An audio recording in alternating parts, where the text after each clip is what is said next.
밤이나 낮이나 어제나 오늘도 영원히 주만 찬양해.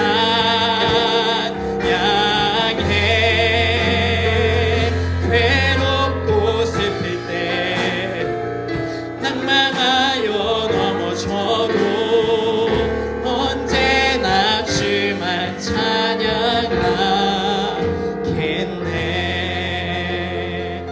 밤이나 낮이나 어제나 오늘도 영원히 주만 찬양해.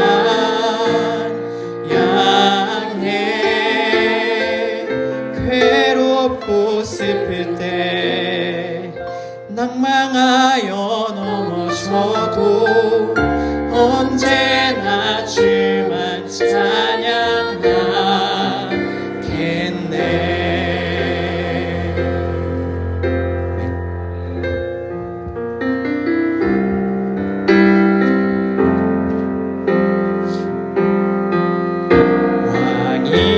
왕이신 나의 하나님, 내가 주를 높이고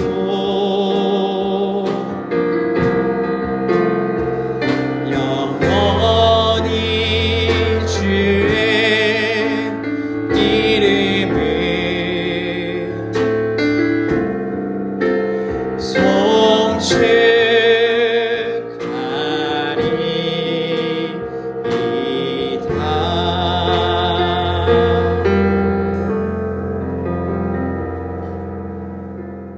하나님 말씀 봅니다. 데살로니가전서 2장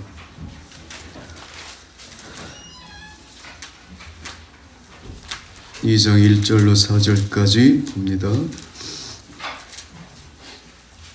데살로니가전서 2장 1절에서 4절까지 한 절씩 교독합니다. 형제들아, 우리가 너희 가운데 들어간 것이 헛되지 않은 줄을 너희가 친히 아나니,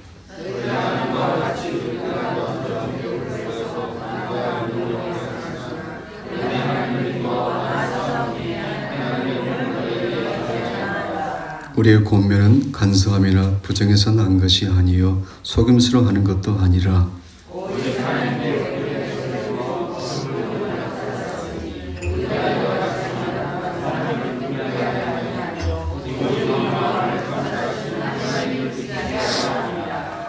아멘. 저는 오늘 성경 본문을 통해서 하나님의 사람들이란 제목을 하나님의 말씀 증거하겠습니다. 여러분, 이 세상엔 두 개의 영밖에 없습니다. 하나님의 성령, 악마의 악령. 여러분과 저는 우리가 원하든 원치 않든 성령에 속하든지 아니면 악령에 속하게 됩니다. 영적 세계는 중간지대가 없습니다. 여러분은 성령에 속해 있습니까? 아니면 악령에 속해 있습니까? 성령에 속한 사람들은 본인이 성령에 속한 사람인 것을 압니다. 혹시 잘 모르시겠다면 오늘 말씀을 통해서 한번 점검해 보시기 바랍니다. 첫 번째, 성령의 사람들은 그들만이 가는 길이 있습니다. 1절 말씀 봅니다. 형제들아, 우리가, 여기서 우리는 바울과 실라입니다. 너희는 누구일까요? 데살로니가에 있는 성도들입니다. 2절 말씀 봅니다. 너희가 아는 바와 같이 우리가 먼저 어딜 갔습니까? 빌립보에. 정리하면 그렇습니다. 바울과 실라가 데살로니가에 가기 전에 먼저 빌립보에 갔고 그 다음에 데살로니가를 갔다 그거죠. 이게 무슨 뜻이냐면 바울이 바나바와 함께 1차 전도 여행을 갔다 와서 2차 전도 여행을 준비 중에 있었습니다. 사도 바울이 염두에 둔 지역은 아시아였습니다. 그런데 어느 날 기도하는 가운데 환상 중에 마케도니아 사람이 나타나서 손짓을 합니다. 우리를 모아서 도와주십시오. 그러자 사도 바울은 저희가 세웠던 모든 계획을 접어버리고 마게도니아로 제2차 전도 여행을 떠나게 됩니다. 그래서 첫 번째 마게도니아 첫째 성 빌립보에 가서 복음을 전하고 교회를 세우고 그 다음에 오늘 데살로니가로 갔던 겁니다. 이처럼 성령에 속한 하나님의 사람들은 내가 원하는 길을 가지 않고 하나님께서 원하시는 길을 갑니다. 사람 마음속에는 많은 생각들이 있지만은 결국은 하나님께서 그의 길을 인도하는 것을 압니다. 그 사람 마음속에는 또 많은 계획들도 있고 사람이 자기의 길을 계획한다 할지라도 그 길을 마침내 인도하신 분은 하나님이신 것을 알기 때문에 자기 원하는 길을 고집하지 않고 하나님께서 원하신 그 길을 갑니다.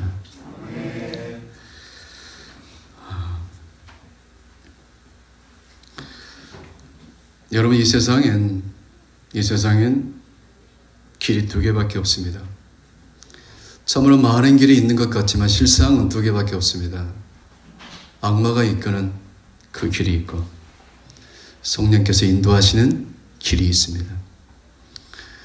악마가 이끄는 길은 먹음직하고 보암직하고 담스러워서 많은 사람들이 그 길을 갑니다. 그리고 심지어 자신이 자칭 크리스찬이라고 하는 사람들조차도 그 길을 따라갑니다. 그 길은 마침내 불과 유황으로 타는 지옥불입니다.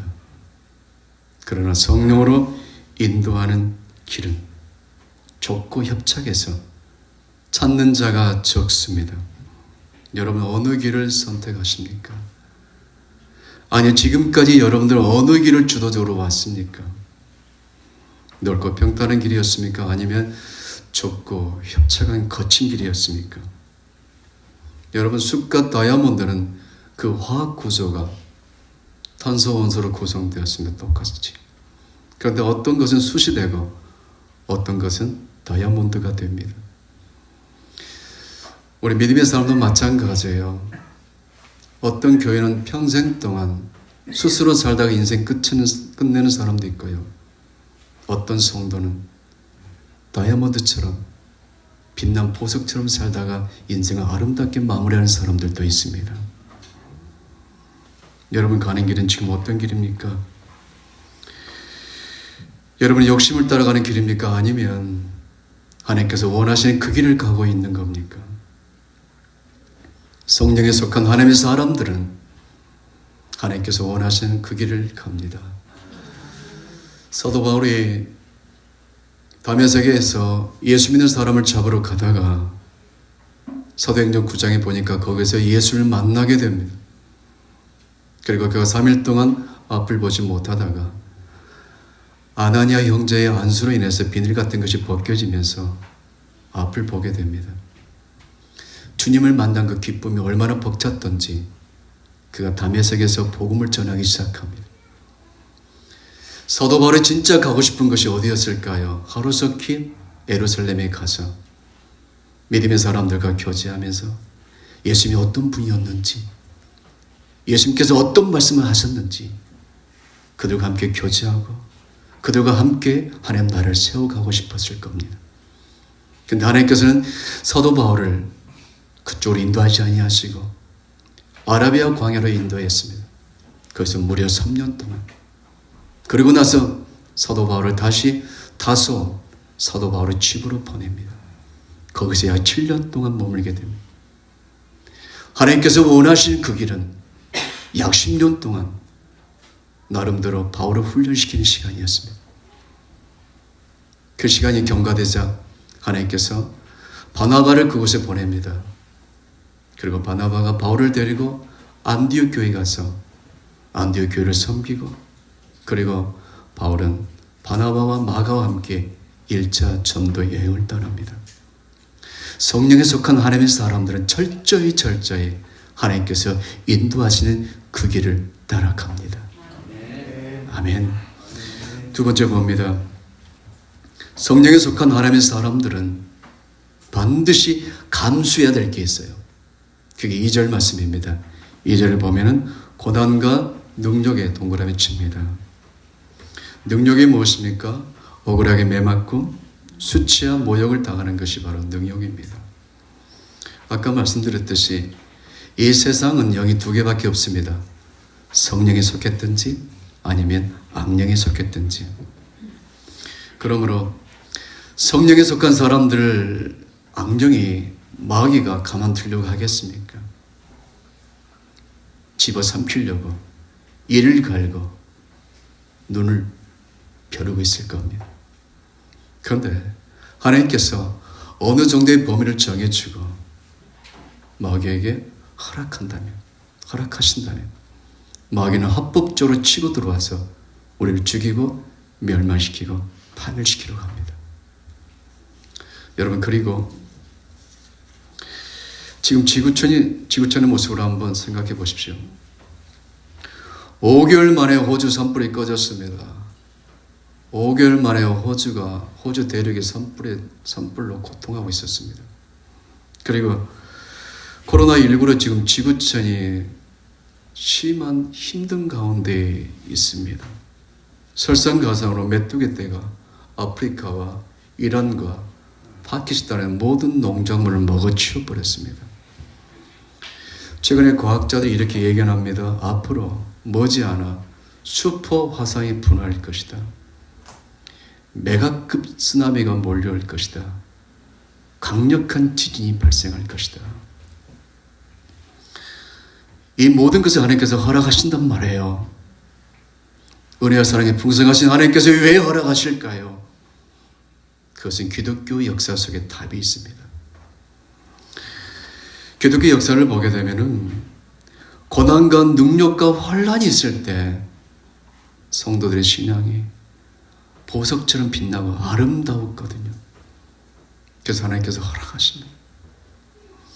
로마 원형 경기장에서 화형식을 당한 순교자는요, 자기 몸이 새까맣게 탈 때까지 하나님을 찬양합니다. 여러분, 그리고 중국의 마오쩌둥이 기독교인을, 모든 교회를 부숴버리고 기독교인을 다 죽였을 때 모든 기독교의 국가가 이렇게 말했습니다. 이제 중국의 기독교는 끝났다. 그런데요, 오히려 기독교가 중국의 지하교회는 더 크게 부흥하게 됐습니다. 최근엔 시진핑이 또 중국의 교회를 다 부수고 선교사를 추방하고 핍박합니다. 최근에 나온 보고입니다. 최근에 나온 보고예요. 앞으로 10년 뒤 2030년입니다. 2030년 세계에서 가장 기독교인이 많은 나라가 중국인데 얼마를 예상하냐면 2억 4천만 명입니다. 핍박이 가면 가할수록요, 우리 크리스찬들의 신앙은 더 성숙해지고 더 아름답게 빛난다, 그겁니다. 그런데 역사를 보게 되면 그랬는데 AD 313년 콘스탄티누스가 로마 제국에 있는 모든 기독교의 핍박 박해를 멈췄을 때, 그때부터 기독교 신앙은 식어지고 타락하고 변질되기 시작합니다. 여러분, 그거 아십니까? 하나님의 관심은 하나님의 자녀들에게 있다는 것을. 하나님은 지금도 하나님의 자녀들을 주목하십니다. 근데 지금 교회의 모습이 어떻습니까? 사대교회처럼 살았다는 이름이 있으나 실상은 죽어버린 교회, 라오디가 교회처럼 미지근한 교회. 그러면 한국 교회는 어떻습니까? 그 오카노 목사님께서 살아생전에 이런 말씀을 했던 게 지금도 저는 생생히 기억납니다. 한국 교회는 이미 자정의 능력을 상실했다는 거예요. 저는 이번 코로나19를 통해서 한국 교회 예배가 개혁되기를 원합니다. 예배가 경신되기를 원합니다. 어쩌면 이 코로나19 바이러스는 하나님의 자녀인 저와 여러분을 징계하는 하나님의 그 고난과 능력의 회초리라고 생각합니다. 어쩌면 애매한 사람들이 지금 우리 때문에 고통받고 있는 겁니다. 여러분, 우리 모두는 지금 하나님의 경고를 들으셔야 됩니다. 첫 번째, 우리를 향한 하나님의 경고는 첫 번째는요, 언제까지 두 사이에서 머뭇거리겠느냐는 거예요. 언제까지? 하나님이면 하나님을 섬기고, 돈이 하나님이면 돈을 섬겨라, 그거예요. 예수님께서 하나님과 재물을 겸하여 섬길 수가 없다라고 말씀하셨고, 사도 바울도 디모데전서 6장 10절에 돈을 사랑하는 것이 일만하게 뿌리라고 말씀하셨고, 히브리서 기자도 13장 5절 말씀에 있는 바를 족한 줄로 알라고 말씀하십니다. 여러분 진정 하나님을 갈망하십니까? 아니면 하나님의 축복을 갈망하십니까? 저는 그래요. 언제쯤 우리가 다윗의 신앙 고백을 할 수 있을까? 언제쯤? 여호와는 나의 목자시니 내게 부족함이 없습니다. 하나님 한 분이면 충분합니다. 이 신앙 고백을 언제쯤 할 수 있을까요? 하나님의 사랑이 어떤 사랑입니까? 우리가 진정 하나님 놓치지 말아야 될 것이 바로 뭡니까?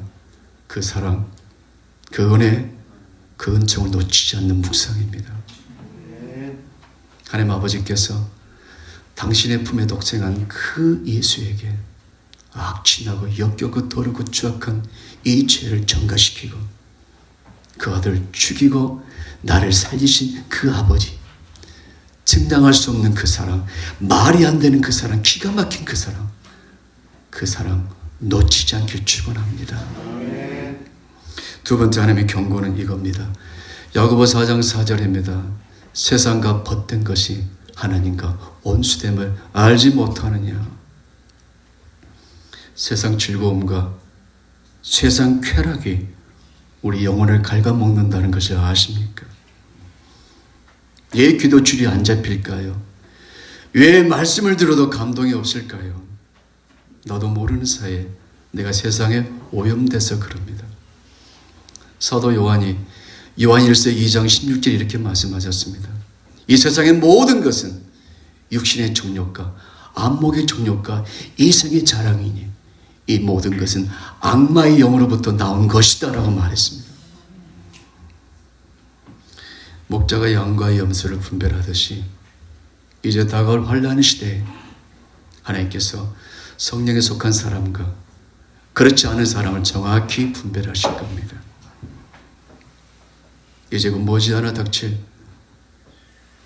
극심한 고난과 환난, 능력을 우리 이겨내려면 준비해야 됩니다.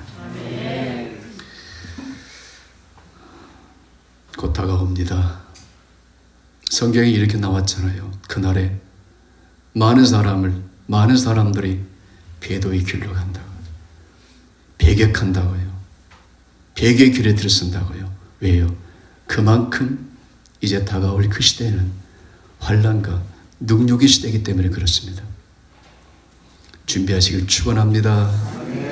세 번째 봅니다. 성령에 속한 하나님의 사람들은 삶의 태도가 세상과 구별됩니다. 3절 말씀 봅니다. 3절 같이 읽어봅니다. 시작.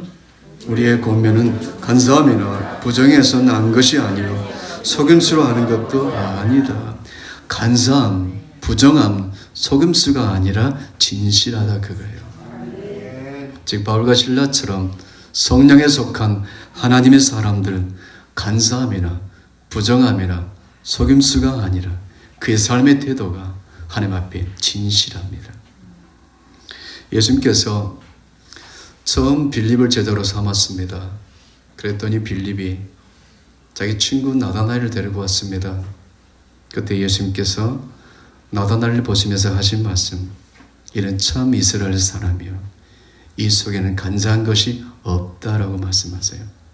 하나님은 진실한 사람을 귀히 여기고 그의 간청을 들어주십니다. 열왕기하 20장 보게 되면은 히스기야 왕이 죽을 병에 걸립니다. 그때 이사야 선지자가 와서 여호와의 말씀을 전합니다. 왕이요, 왕이 곧 죽게 될 텐데 준비하라고 하십니다. 그때 히스기야 왕이 자기 얼굴을 벽을 향하면서 이렇게 간청합니다. 여호와여 간구하오니 제가 하나님 앞에서 진실되게 행하였던 것을 기억하옵소서. 하나님께서 그의 진실을 기억하시고 그의 생명을 15년 연장시켜 주십니다.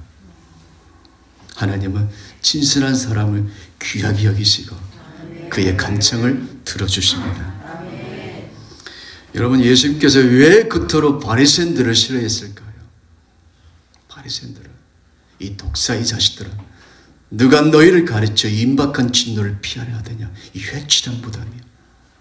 왜 그랬을까요? 그들의 위선, 거짓 때문이었습니다. 너희가 대접의 겉은 깨끗하지만 너희 속은 탐욕과 방탕으로 가득하도다. 낙타는 꿀꺽 삼키면서 하루살이는 걸러내는구나. 박하와 회양과 근처의 11조는 들이대 그보다 더 중요한 의와 인가시는 버렸다고요. 여러분, 사복음서를 보게 되면요, 예수님께서 가장 크게 분노하실 때가요, 화를 내실 때가 딱 두 번 있었습니다. 한 번은 성전에서 돈 바꾸고 양 팔고 비둘기 파는 사람들 모습 보시면서 노끈으로 채찍을 만들어 양과 비둘기를 쫓아내시고 성을 뒤엎으시면서 화를 내셨습니다. 너희가 왜 내 아버지 집을 강도의 소굴로 만들었느냐. 그리고 두 번째, 바리새인들 그 외식 때문에 그 거짓을 보시고 주님께서 이렇게 책망하신 거예요. 여러분, 거짓은 절대 진실을 못 이깁니다. 언젠가는 진실이 밝혀집니다. 요셉을 보십니다. 그가 섬기는 장군의 아내가 자기 누명을 씌워서 감옥에 집어넣었습니다. 그때 요셉이 감옥에서 억울하다고 하소연했습니까? 아니에요. 진실은 언젠가 밝혀진 것을 알기 때문에 마땅히 또 거기서 할 일을 찾아서 그 했던 거예요. 그랬을 때 하나님께서 그를 그의 진실에 대한 보상으로 애굽의 총리로 하나님께서 그를 세워주신 겁니다. 한 번에 예수님께서 바리새인과 세리가 성전에서 기도하는 모습을 보시고 이렇게 말씀하십니다. 바리새인은 따로 서서 이렇게 하나님께 기도했답니다. 하나님, 저는 일주일에 2번씩 금식하고 소득의 11조를 드리고 저 세리처럼 죄 짓지 아니함을 감사합니다. 그러나 세리는 감히 얼굴을 들지 못하고 맞습니다. 나는 죄덩어리입니다. 그럴 때 예수님이 이렇게 말씀하십니다. 하나님께서 바리새인의 기도는 듣지 아니하시고 세리의 기도를 들으셨다라고 말씀하세요. 그렇습니다. 하나님은 있는 모습 그대로 결코 포장하지 않고 나오는 그들을 다 기쁨으로 받아주십니다. 성경에 속한 하나님의 사람들의 특징은 바로, 독특한 특징이 바로 진실입니다. 여러분, 마귀의 모든 괴계를 꺾어버릴 우리의 강력한 비밀 병기가 바로 하나님 앞에서 진실입니다. 하나님 앞에 진실한 성도는요, 지금 나타난 현상 때문에 마음 뺏기지 않습니다. 지금 상황 보고 마음 흔들리지 않습니다. 믿음의 실상을 붙잡고요, 소망 가운데 기뻐하며 즐거워하며 살아갑니다. 할렐루야. 마지막으로 세 번째 봅니다. 성령에 속한 하나님의 사람들은 반드시 행할 의무가 있습니다. 의무. 4절입니다. 같이 읽습니다. 시작. 오직 하나님께 옳게 여기심을 입어 복음을 위탁받았으니 우리가 이와 같이 말하면 사람을 기쁘게 하려 하며 오직 우리의 마음을 감찰하시는 하나님을 기쁘시게 하려 함이라. 아멘. 하나님을 기쁘시게 입니다. 하나님을 기쁘시게 하는 것이 우리 인생의 존재 목적입니다. 바울이 이렇게 말했습니다. 내가 사람을 기쁘게 하랴, 하나님을 기쁘게 하랴. 내가 사람의 기쁨을 구했다면 나는 하나님의 종이 아니다. 하나님의 사람은 마땅히 하나님의 하나님을 기쁘게 하는 삶을 살아야 됩니다. 그것이 우리가 이 시간까지 살아있는 분명한 이유입니다. 그러면 우리 생각해 보도록 해요. 하나님께서 하나님을 기쁘게 하는 것이 무엇일까? 어떻게 하는 것이 하나님을 기쁘게 하는 것일까 한번 생각해 봐야 됩니다. 우리 다 사복음서로 한번 들어가 봅니다. 사복음서를 우리가 유심히 관찰해 보면은 예수님께서 언제 가장 기뻐하셨을까라고 생각해 봐야 돼요. 언제 가장 기뻐하셨을까? 마태복음 8장에 보니까 어떤 백부장이 예수님께 와서 부탁합니다. 예수님, 내 하인이 중한 병에 걸렸습니다. 좀 고쳐주세요. 그래, 가자. 아니요, 주님이 저희 집에 오심을 저는 감당할 수가 없으니 여기서 말씀만 하십시오. 그러면 내 하인이 낫습니다. 그때 예수님께서 둘러선 사람을 향해서 이렇게 말씀하십니다. 내가 이스라엘 중에 이만한 믿음을 만나보지 못했다. 믿음입니다. 흉악한 귀신에 붙들린 딸을 둔 엄마가 예수님께 와서 간청합니다. 내 딸 좀 고쳐달라고. 그때 예수님께서 2번이나 거절하세요. 나는 이스라엘 땅에 잃어버린 양 외에는 보냄을 받지 않았다. 또 한 번은요. 자녀의 떡을 취하여 개에게 주는 것이 마땅치 않다. 그러나 그 여인은 끝까지 간청합니다. 그 여인의 믿음을 보시고 예수님께서 감탄하십니다. 오, 귀나이. 주님 감탄하세요. 어떻게 하면 하나님이 기쁘게 될 수 있을까요? 우리의 믿음입니다. 그래서 히브리서 11장 6절 말씀에 믿음이 없이는 하나님을 기쁘시게 할 수 없나니 하나님께 나아가는 자는 반드시 그분이 계신 것과 그가 자기를 찾는 자에게 상을 주심을 믿어라라고 말씀하십니다. 할렐루야. 예수님께서 우리에게 찾으시는 것이 바로 믿음입니다. 믿음을 찾으세요. 한 번에 예수님께서 제자들과 함께 배를 타고 가시다가 너무 피곤하셔서 주무셨습니다. 그때 광풍이 불면서 바닷물이 배 안으로 들어옵니다. 제자들이 예수님을 깨웁니다. 주여, 우리가 죽게 되는 것을 돌아보지 않습니까? 그때 예수님께서 일어나셔서 바람과 파도를 꾸짖으시니 곧 잠잠하더라 라고 성경에 기록됩니다. 그 다음에 예수님께서 하신 말씀이 무엇입니까? 제자를 보시면서 이렇게 말씀하세요. 너의 믿음이 어디 있느냐라고 물으세요. 주님 우리에게 찾으시는 게 바로 믿음입니다. 믿음. 또 예수님 우리의 믿음을 주목하십니다. 믿음의 사람을 찾으시고 주목하세요. 마가복음 2장에 보게 되면은 중풍병에 걸린 사람이 친구 4명에 의해서 침상째 예수님께 왔는데 예수님이 계신 곳에 사람이 너무 많아서 성경에 보니까 용신할 수 없을 만큼 많아서 예수님이 있는 그 지붕 위로 친구 4명이 친구를 데리고 올라가서 지붕을 뜯어내고 침상 4귀에 밧줄을 달아서 내리게 됩니다. 그때 예수님께서 친구 4명의 우정을 보셨을까요? 친구 4명의 사랑을 봤을까요? 열정을 봤을까요? 아니에요. 예수님은 친구 4명의 믿음을 보셨습니다. 그 믿음을 보시고 소자야, 네 죄의 사함을 받았느니라. 그 다음에 네 상을 들고 일어나 가라 그렇게 말씀하십니다. 믿음입니다. 할렐루야. 여러분과 저의 믿음이고 주님의 기쁨입니다.